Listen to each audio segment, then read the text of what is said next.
may laban pa, may pag-asa pa. Amen?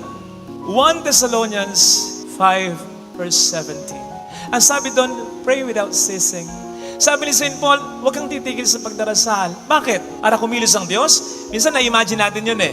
Minsan, nare-reflect natin yun, na kinakailangan natin yung mag-pray without ceasing upang ang Diyos ay kumilos in favor sa atin.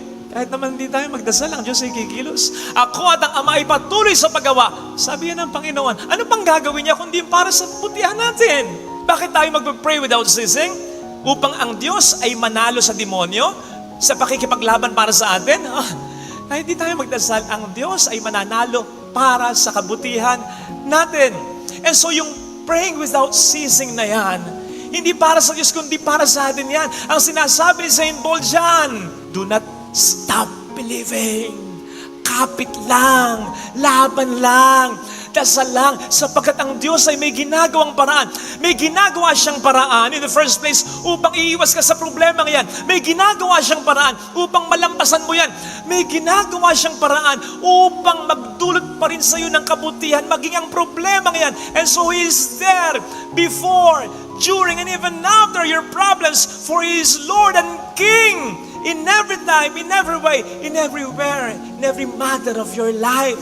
Ang sabi sa ating second reading, I am the Alpha and the Omega, ang simula at katapusan ng lahat.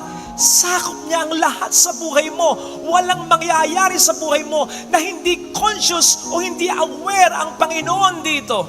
Ang sabi niya, yung paglagpak ng maya, anumang mayang nawawala ngayon, anumang mayang namamatay ngayon, alam niya, maging ang mga buhok mo, yung bilang alam niya.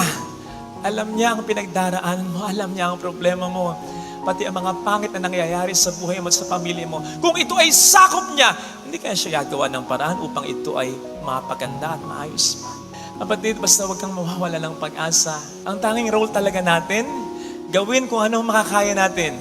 Pero, ang pinaka magagawa pa natin bukod doon ay ang palakasin ng pananampalataya natin. Sapagkat yun ang mas mag-encourage sa Panginoon natin na lumaban para sa atin.